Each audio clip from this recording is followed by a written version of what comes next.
All right. We're not on the air, but we're on the mic. Geoff, thanks for coming on the podcast. We still can't figure out how we connected. I might have reached out to you through LinkedIn. I'm not sure, but doesn't really matter, does it? No, it doesn't. Grateful to be here. Thank you. I appreciate you coming. All right. So I was introduced. That's who I thought who connected us. The person who told me about the one thing, which I'm now going to have to figure out who that is when I get off of this podcast, because I'm thinking it was my friend Sandy. I don't remember, but I have to look that up. So I've been listening to the one thing because I don't read as much as I used to. And yeah, I mean, the whole concept makes sense. I read into that stuff, but maybe we could go backwards. I know you said you live in Austin, but I don't know your background, where you're from. Sure. How you got into entrepreneurship and all that type of stuff. Yeah, sure. So why don't we start with what the one thing is, so people have the context, and then we'll rewind as to how the heck this happened. Perfect. So the one thing started as a book. It came out in 2013. It is the surprisingly simple truth behind extraordinary results. Right. And pretty quickly, the book took off and became one of the highest rated business books of all time. And when that happened, the co-authors, Gary Keller and Jay Papasan, looked at each other and said, this book needs to become a company. But there was a problem. Gary Keller's one thing is being chairman of Keller Williams. It's the largest real estate company in the world. Yeah, These are he's a little busy. He's a little busy. And by the way, these are the principles Gary used to scale KW. He's a self-made billionaire as a result. Yeah, that's where the book came from, right? Exactly. Yeah. His partner, Jay, his co-author, his one thing is writing books with Gary. And they're going, well, this needs to become a company, but you already have a one thing. I already have a one thing. We need somebody whose one thing can be the one thing. Oh, that's where you came in. Very good. At the time, I was in medical device sales in Southern California. Okay. I was waking up every day, running through hospitals, selling a device that saved lives. I tried to get my wife to call me McDreamy. She says no. Isn't that when you sometimes have to go in the operating room, right? I did have to do that. Yeah. That wasn't my primary device, but I had to do some neurosurgeries from time to time, which was that stuff was cool. But anyway, I don't know if I could be in a room where a guy's brain's open. I don't know. Just me. Different strokes for different folks. That's for sure. But Mitch, I was at this point in my life, and maybe some of your people can resonate with this, where even though things are good, something feels like it's missing. Yeah, well, you're hustling. I mean, it's good sales experience, but you're really hauling ass around. There's no question about it. I know the guys that do that stuff. Yeah. I just remember feeling like I was meant for more. Okay. And looking back on it, I didn't have enough pain in my life to compel me to take action. Usually what it is, right? Uh-huh. You don't just do it because we wake up home and hey, everything's great. Let's change. People don't do that. That's right. Yeah. Well, two things happened that forced it. The first, it was a colleague of mine had a stroke. And at the time he was 35. Ooh, that's tough. For some context, my wife and I had just bought a house in Orange County, just had our first child, and my wife decided to become a stay-at-home mom. That's Southern California, Orange County? Oh, yeah. Okay. And I remember standing in my kitchen, Mitch, in my scrubs, wondering if what happened to my colleague had happened to me, what would happen to my family? Yeah, absolutely. I was unsettling. And then the next week, my company made a change to my commission structure, and overnight I lost 40% of my income. Yeah, they always do stuff like that. Right. So you put those two things back to back, and all of a sudden my pain was elevated. And I'm realizing, all right, now it's not so scary to make a change because you have less to lose. There you go. Right. So you ever heard the Jim Rohn quote that you're the average of the 5 people you spend the most time with? Yeah, sure. I did something really crazy. I actually made a list of who my 5 were. A lot of people hear the quote, but they don't actually make the list. I made the list. And when I looked at the list, I was overwhelmed with gratitude because I had 5 amazing friends. And then I had the aha moment. I was missing 5 amazing mentors. They weren't your mentors. They were my friends, but they were not my mentors, because my dream was to wake up one day owning a business that made a big impact in the world and delivered real security for my family. Yeah. And those friends are still in my life, but they weren't qualified to advise me on how to build that kind of business. Right. They're just your friends, right? They don't do that. Yeah. That's right. And that became my one thing, upgrading my 5. Okay. And you fast forward, I had... But you didn't even know the concept of the one thing at that point. Nope. But when I realized it, I was already living it. I made that my focus. How do I upgrade my 5? How do I surround myself with people who are where I want to be? You fast forward, it's our national sales meeting for my medical device company. I walked into the room. There was like 1,500 chairs in the room, big company. And on every chair was a copy of the one thing. And then out on stage walked Jay Papasan, who co-authored. Okay. Never heard of it before in your life. Nope. And I remember looking and going, okay, this is cool. But it was one of those defining moments in my life, Mitch, because Jay for the next hour blew my mind. And I remember sitting in my seat wondering, how the heck could I get a guy like Jay to be one of my 5? Yeah, no, that's what would it look like if Gary goal. was one of my 5, right? Yeah, well, obviously, right. And then, of course, I get all the limiting beliefs. Who am I? What could I say to them to make them right? Of course, what could I give them? They're not going to talk to me. Right. Right. So Jay finished, standing ovation, and when everybody else sat, I was still standing. And it was another one of those moments where you ever had a moment, Mitch, where your mind is telling you to do one thing, but your heart's pulling you in a different direction? Right. That was it. My mind was saying, Geoff, sit down. And my heart was saying, go. Before you know it, I am literally running down the side of the ballroom because I've got to be the first guy to get to Jay. And I intercepted him, and that began a relationship. I didn't realize that the one thing had already become one of the highest rated business books of all time. And I had no clue that for over a year, Gary and Jay were hunting for somebody whose one thing would be the one thing. And for a variety of reasons, that ended up becoming my opportunity. And so I moved my family from Southern California to Austin, Texas to partner with them. And the 3 of us co-founded this company. And it's amazing what's happened. So it wasn't a company at that point? Nope. Right. Because Jay writes books and Gary runs Keller Williams. They didn't want to start a company. They wanted to start a company with someone else. And here, this is an interesting lesson that I learned. You know the difference between a millionaire and a billionaire? A zero? Right? A millionaire sees an opportunity and asks, how can I do it? Okay. A billionaire sees an opportunity and they don't lift a pinky until they find somebody who can make that their opportunity inside their world. Okay. I'll buy that because I've interviewed a lot of entrepreneurs, serial entrepreneurs, like real entrepreneurs. They run through walls and they've built a great net worth. But if you talk about people who truly get to the triple comma club, if you will, they are masters at finding people and making it their opportunity. Yeah, they don't run the companies. They find the right people, put them in place, and they work at the 30,000 feet. Yeah. There you go. Yeah, my friend Aidan Cartwright, he's kind of a Richard Branson type out of London. He does that. He's got 7, 8 companies and doesn't run any of them. There you go. Yeah. So are Gary and Jay involved in the company at all? Yeah. They're my partners. They're the board. Okay. Yeah, but they're busy with other things too. Exactly. Right. Okay. All right. So let's go back there. So you met. So did you had to chase him for a while? No. He's like, who's this guy? There must have been 100. How many people were in the room? 1,500. Okay. So everybody wanted to talk to him. So how did you get his attention? Let's talk about that. I was the only person that approached him. Really? Yes. Well, that's not a good story. We got to change that story. It's got to be like you fought your way through the. Well, here's the story.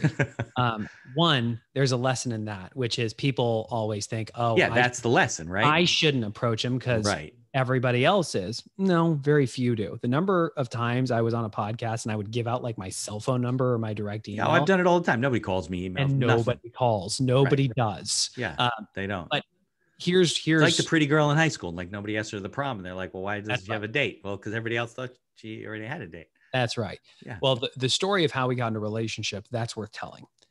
When I approached Jay, I did something that I had learned as a result of surrounding myself with people who are where I wanted to be.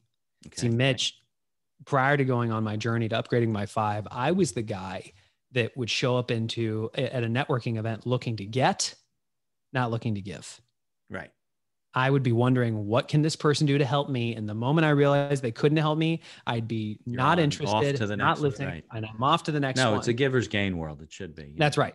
So what surprised me was when I started meeting really successful people, they were present in the conversation. They made you feel like the most important person in the room. And I kept hearing the same question over and over again. Out of everything you're focusing on, where do you need help most right now? How can I help you? And it shocked me. What do you mean, how can you help me? You're up here. I'm down here. What do you mean, how can you help me? But if you're going to surround yourself with the right people, you might as well model how they behave. So when I approached Jay, I said, Jay, my name's Geoff Woods. First and foremost, thank you. I am at this crossroads in my life. Your story absolutely inspired me. I feel compelled to help you. So my question is, out of everything you're focusing on, where do you need help most right now? How can I help you? Okay. And he said, well, we're looking for some more exposure for the book. I said, well, I actually have a podcast. It's called The Mentee.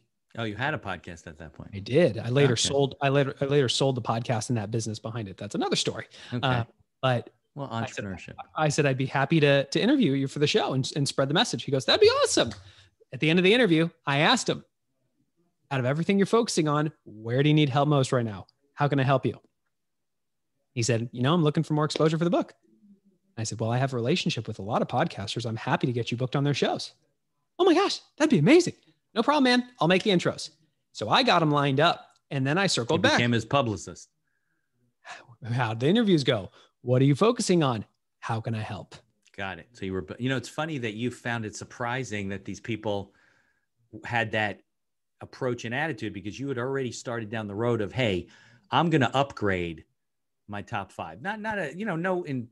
Nothing bad about your friends, right? We all love our friends, but in terms of success and the road you wanted to be on, you wanted to upgrade the 5. And then when you did, and you started seeing these people, you were like, wow. And I guess it all clicked, right? That's right. So the third time I asked him how I could help, he gave the exact same answer, looking for more exposure. He had no idea I was writing for entrepreneur.com at the time. So I wrote an article and I blasted it out on social, and I saw him sharing all my posts. And guess what my response was?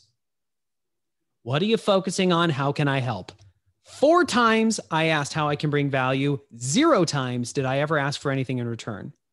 And that 4th time I asked, his answer changed. He said, Gary and I are looking for a CEO for a publishing company. And I remembered thinking of 3 men I had come in contact with who I thought might be a good fit. And so I told Jay, I know 3 people. I'm not. You sure didn't think about yourself, right? No. You're like, well, who can I introduce you to? Who can I introduce you to? Right. I'm trying to bring value. And when we got on the phone for him to describe the job, he didn't describe those 3 guys. He described me.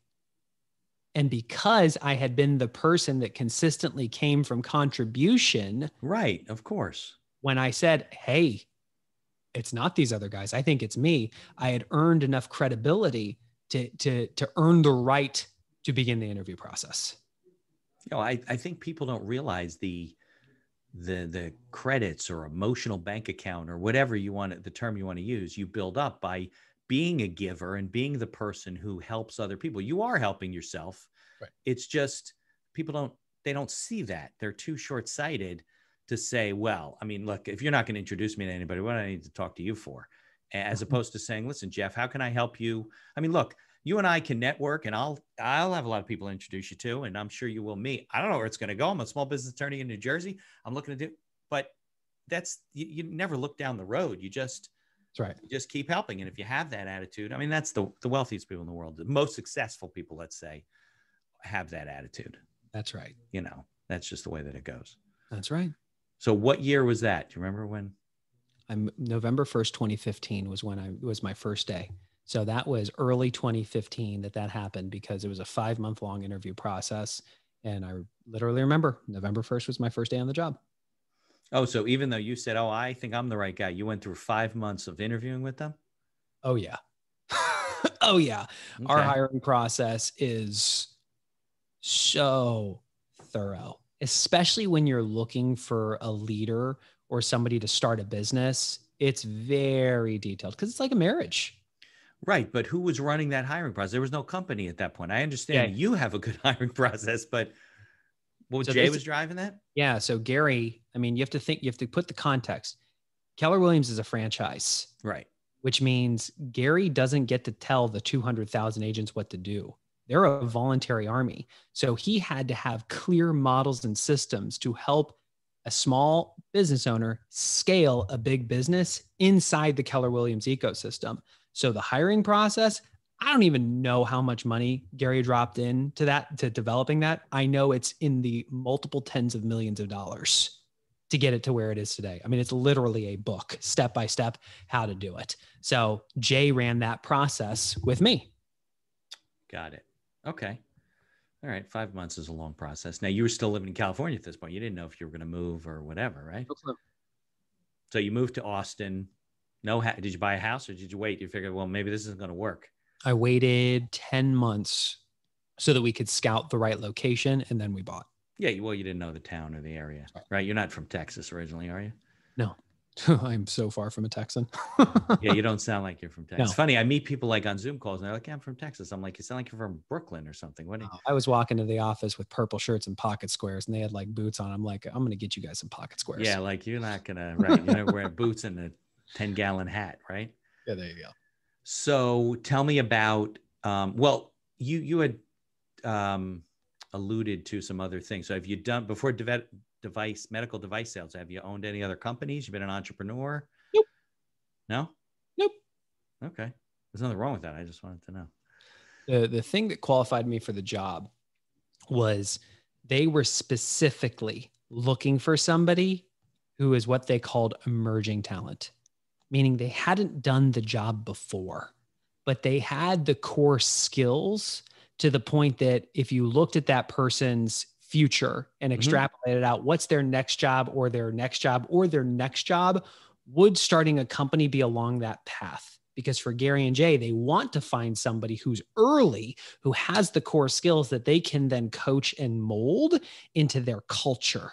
So I was a fit for that. And they were looking for 3 specific things: somebody who had a strong sales background, who had a strong finance background, who knew how to turn content into dollars. Yeah, and you were already doing that. You were writing. I had a sales background. I was an accounting major, and I turned the mentee into a 6-figure business in 10 months. So, okay. So let's talk about the company, because I know it's a book, but how does a book become a company? Sure. One thing at a time is the answer, but let's talk about what we do. We're in the business of time. Okay. When you think about it, it is our most valuable resource. Yeah. Here's the problem. Most people are spending their time. They're not investing it. And there's a difference. Yeah. Your Doesn't money. he say that in the book? I think he does, right? Nope. No, but I heard it somewhere. When you make an investment of your dollars, Mitch, what do you expect? Yeah, you expect a return. How many people do you think go through their days holding their time to the same standard? Yeah, no, very few people. Very few. Yeah. And that's why we do. Because people don't value their time like they should. And that's why we're in business. We help people better invest their time by having a relationship with their goals so they achieve extraordinary results. So let's talk about how we do that. Yeah. Here's the business model. Content reach drives engaged email subscribers, drives customers, which drives profit, which funds technology. Now let's break that down. We create content that reaches millions of people, that builds authority and trust to the point that they get on our email list. Okay. And nurture the list in a way that they are an engaged email subscriber. And we continue to bring value so that they eventually become a customer of ours, whether that is they're a company that we help them create a productive culture, whether they're an individual who wants to go through our online training, whether they show every year we facilitate a couples goal setting retreat. We're doing it virtually this year. Or whether they want to get a one-on-one coach. Like there's lots of ways that we work with people. That funds the profit, which funds the investment in technology that is designed to help people better invest their time by having a relationship with their goals so they can achieve extraordinary results. So is the technology something that people get from being involved with the one thing, or is it something you guys use to help people? It's something that we're going to be creating. We haven't done it yet. Okay. So we're going there. We're going there soon. Okay. But it all makes sense. So you're running in the simplest form. The company has a marketing system. It's basically a funnel that captures people that are like-minded. Is that the right word? That fit your profile, that you get their attention for some reason because that resonates with me. I'll rephrase it. We put out really high-level content, whether it be the book, whether it be the One Thing podcast. And if it strikes a chord with people, they end up on our email list for one reason or another. Right. Well, they want to learn more about your world and what you guys are doing. Sure. And then it's about how do we help them on their journey? How do they start applying it? And for some people, they can do that for free. And there are some people that really want to be more purposeful with it and they want actual training with it. And that's where the back-end business side of it is. Well, yeah, sure. Because you want to, you don't want to do everything for free. So you want to monetize it as you give more value where people can. So can people join a community? Yes. Do they sign up for courses? Yep. So the backbone of our organization is what we call Living Your One Thing. This is a community of people who are saying, I actually want to start living this. because you read the book, it's simple and you go, oh, this is awesome. And then you try to live it. Peter out. Oh, and you realize it's simple, but it doesn't mean it's easy. Right. So we have an entire community of people, thousands of people that are in this program where they get access to courses, they get access to group coaching, they get access to a community. We help them form keystone habits throughout the year, that type of stuff. So do you have one thing trained professionals? Yes. Okay. Like yeah, coaches we have a certification program because when we work with companies, I don't care if you got 5 people or 500,000, literally. If you want to make it part of your culture, it's not about having us come in.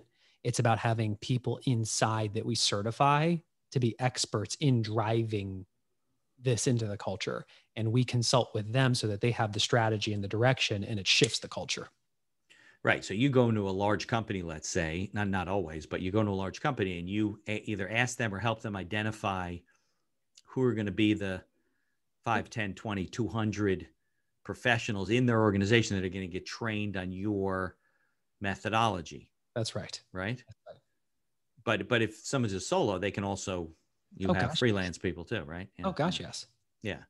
So, all right. So let's talk about the book though. Let's, cause that's where people would start. They'd read the book. I'll put a link in the show notes. We'll put you on our little Amazon, affiliates page or something.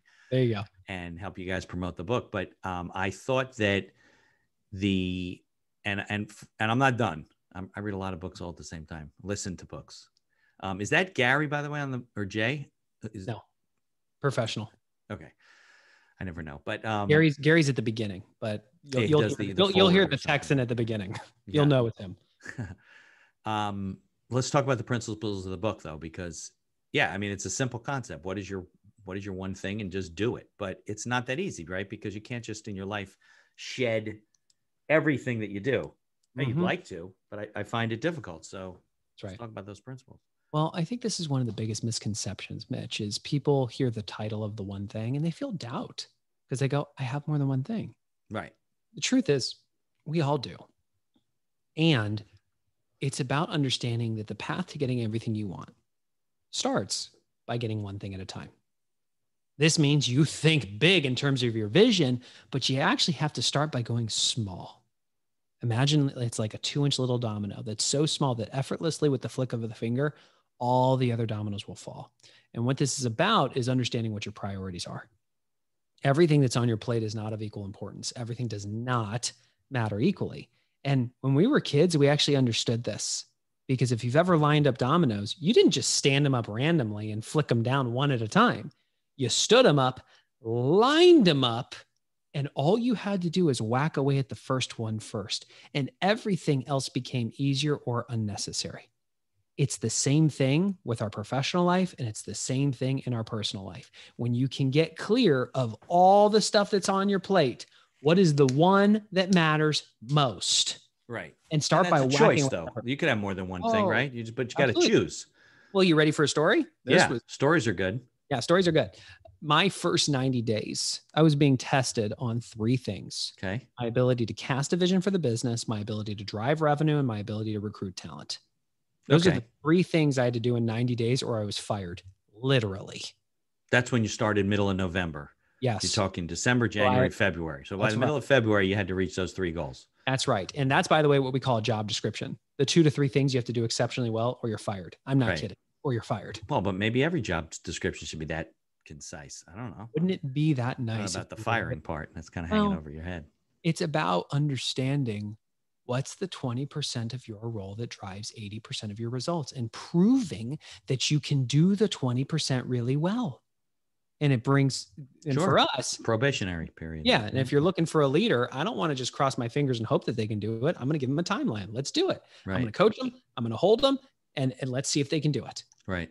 Yeah. I think that's one of the biggest misconceptions with management. You bring somebody in, you're all excited about them, you think they're great. You test them out, you put them through your process, but you don't hold them to a time frame. And then one day you're like, I don't know, this person's just not cutting it. And it's a tough decision. Yeah. One of my partners, Abe, said leaders hire somebody and they mistake their potential for a proven track record. Yeah, that's a good observation because I've done it. Yeah. I've been there, Yeah, we are. So you obviously got those 3 things done in 90 days. So here's the interesting part of the story. We started with vision. Right. And in order to cast a vision for the business, I had to create what we call a GPS, a one-page business plan, just like the GPS on your phone. You type in where you're going to go, and it's going to tell you how to get there. And it also stands for something. G stands for goal. P stands for priorities. S stands for strategies. So it's one big goal. It's your major 20% priorities to accomplish the goal. And then it's the supporting strategies of each priority. It's one side of one page, literally. And so I walked into the boardroom and I handed Gary and Jay each a copy of my GPS. And we started talking about number 1. Gary and Jay asked a bunch of questions about it. I answered them and asked, are we good? They said yes. So I moved on to number 2. About halfway through number 2, Mitch, Gary started asking more questions about number 1. Okay. I remember just going, oh, he must have forgotten. So I answered the questions, asked if we were good. He said yes. I wrapped up number 2, started talking about number 3. Guess what Gary did? Yeah. So did he go back to number 1 or number 2? He went back to number 1. And it was in that moment. You ever seen Meet the Parents? Yeah. You know the circle of trust? Meet the Parents is the Fockers. Yeah. You remember the circle of trust? Right. I was like Fokker. They were Robert De Niro. I was out of the circle of trust. Why did Gary keep going back to number 1? I couldn't figure it out. All I could do was answer the questions. Okay. And ask him, are we good? He said yes. I went back to number 3. And after about 10 seconds, he just stopped me. And he asked, Geoff, do you need to do number 3 in order to do number 2? Mitch, I thought about it and I went, no. And he asked, do you need to do number 2 in order to do number 1? I said, no. He then said, you know what? Do me a favor. Draw a line between number 1 and number 2. He waited while I drew the line. And then he said, even better, rip the page in half. Mitch, I kid you not, he waited while I took my business plan and tore it down the line. And then he said something that truly changed the way I view time. He said, don't even think about number 2 or number 3 until you've earned the right to by mastering number 1. This is what I learned in that moment. My entire career, I had fallen trapped to the number 1 lie of productivity, the lie that everything mattered equally. I looked at our business. I was clear about my goal, and I knew these were my 3 priorities. But what I did is I divided my focus between the 3 evenly, thinking I had to move them all forward. And here was Gary saying, that's not how you do it. Right. Be clear about number 1. If doing the most important thing is the most important thing, then why do anything else until you've earned the right to? He was just saying, narrow your focus, man. Just really crush this number 1 because it's going to make everything else easier and necessary. Makes sense. Yeah. Makes sense. Now let's pull the curtain back. I want to be clear. This doesn't mean I didn't do anything else. It doesn't mean I didn't check email. Of course. It doesn't mean I didn't go to meetings, but it meant stop treating things like it mattered equally and be clear about what matters and give it your undivided share for a larger share of time.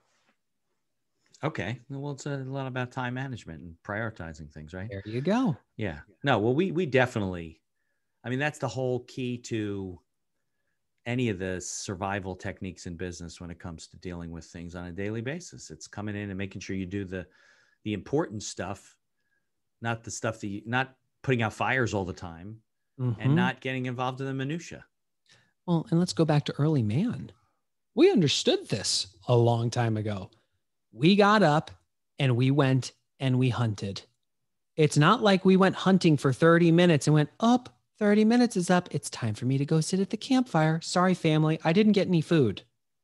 Well, death has a lot to do with that. Right. Being eaten alive by the we understood what the one thing was, and we focused on it until we earned the right to shift our focus. Right. But you fast forward to today, there's so much that's going on. There's stuff being more to do than there is time, technology, notifications, email, text, other people. It's ridiculous. We have an opportunity to go back to what we knew from our childhood. Simply look at all the stuff that's on your plate. Imagine them like dominoes. Let's just stand them up and put them in alignment so that we just go to the first one and whack away at that first one first.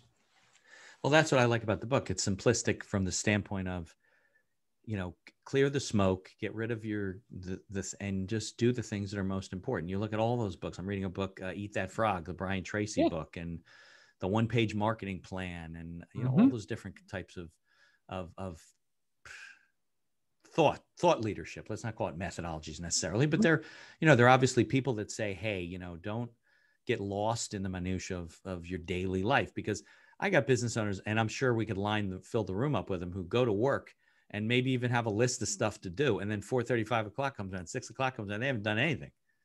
I was really busy. Did I get anything done? No, it happens all the time. Because they're spending their time and they're not investing it. That's a good quote. Invest your time. Don't spend it.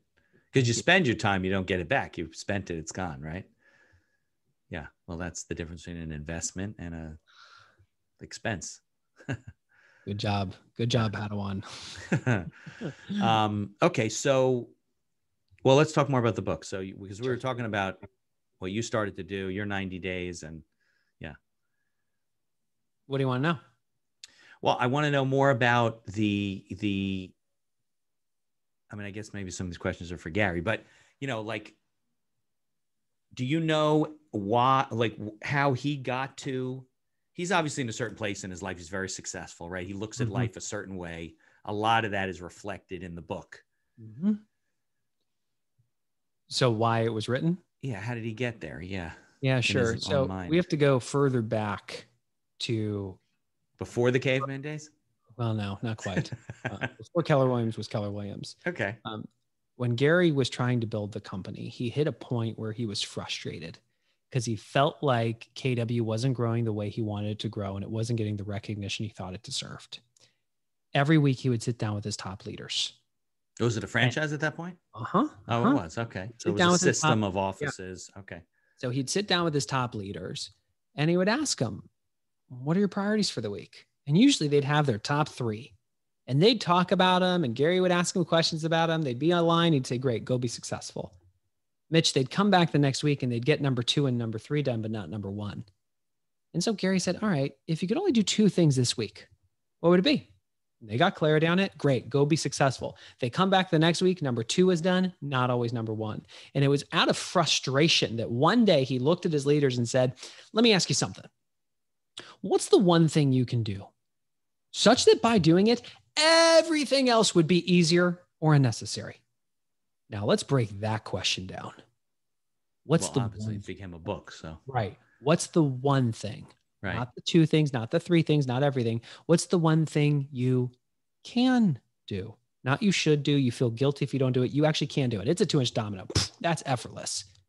Such that by doing it, everything else would be easier or unnecessary. When he started asking his leaders that question, there was nowhere to hide. They had to truly identify their lead domino. And week after week after week, they came back knocking the lead domino down, and KW exploded. And there are many other moments where this showed up, like KW hit another ceiling and he wanted to get to the next level, and he challenged his leaders to come up with 100 ideas that would put KW on the map. And he literally held them to creating 100 ideas, and then he challenged them to narrow it down to 1. And that answer was for them to write a book about the real estate industry that became the Millionaire Real Estate Agent, which is basically the Bible for agents. It is the gold standard. And that then led to a very profitable and successful book writing career where they said, let's write a book for the everyday person about how to live an extraordinary life. And that's how the one thing came about. Okay. Well, that makes a lot of sense. So let's then talk about where this company's going, because it's, well, you said you're working on the technology. So how long have you been with the company now? You came in November of? November 1st will be my 5-year anniversary. So 15. Yeah. November 5th. Okay. And so what does the company look like now? Obviously in November of 15, it wasn't much of anything. It was you and the book and the 2 of them. Right. You fast forward today, there's a content division. We have an online training division. We have a full events division. We have a pretty robust corporate training and consulting organization. There's a coaching company. We have physical products. Right. There's a lot. We're now at that point where it's time to make the investments in technology because we actually have an understanding of what it is that we want to build.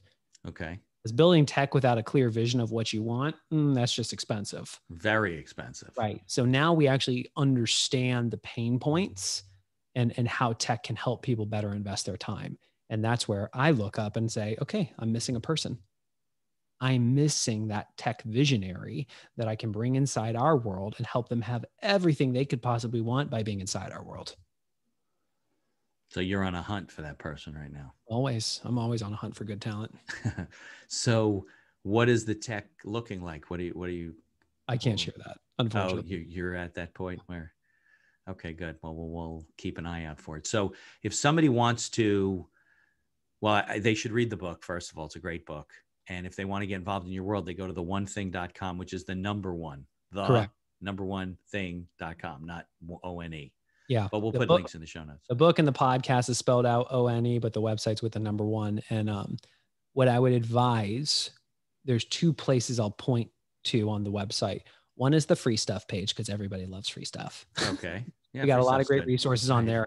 The one I'll point you to, you married by chance, Mitch? I am married with 3 kids. Yeah. There you go.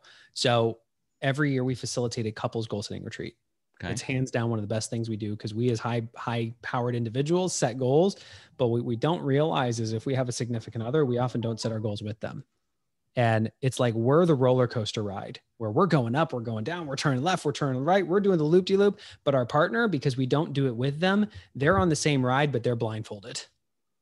And they're just getting whipped all over the place. So this is a chance for you to set your goals with them. On that free stuff page at the very top, you will see what we call a kick-ass guide to your couples goal setting retreat.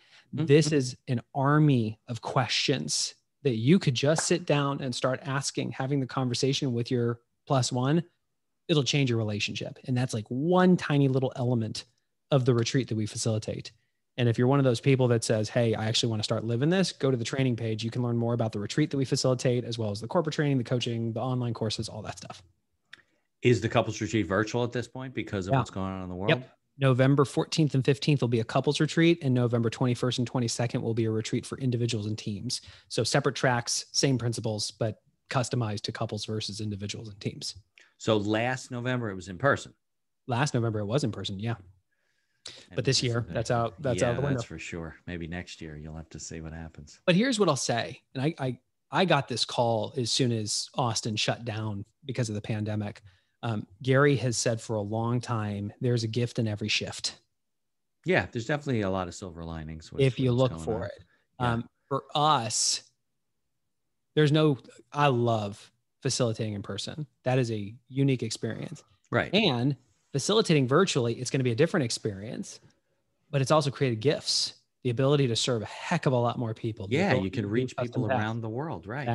That's right. So there's lots of gifts, but yeah, go to theonething.com, free stuff or the training page. I would strongly recommend you check that stuff out. We can absolutely help you. All right. Well, Geoff, I appreciate your time. When I figure out how we connect, I'll send you an email and say, hey, this is the person that introduced us, because we are connected on LinkedIn, but I don't know. And I'm going to finish the book because I'm almost done with it anyway. And we'll put the links in the show notes and get you connected. I'm also going to connect you with the guys over at PodMax and On Air Brands, because they're always looking for good speakers, good people that have, thought leadership, which is what really you guys are doing. Yeah. I appreciate that, Mitch. Thank you. All right. Thanks for your time, Geoff. My pleasure.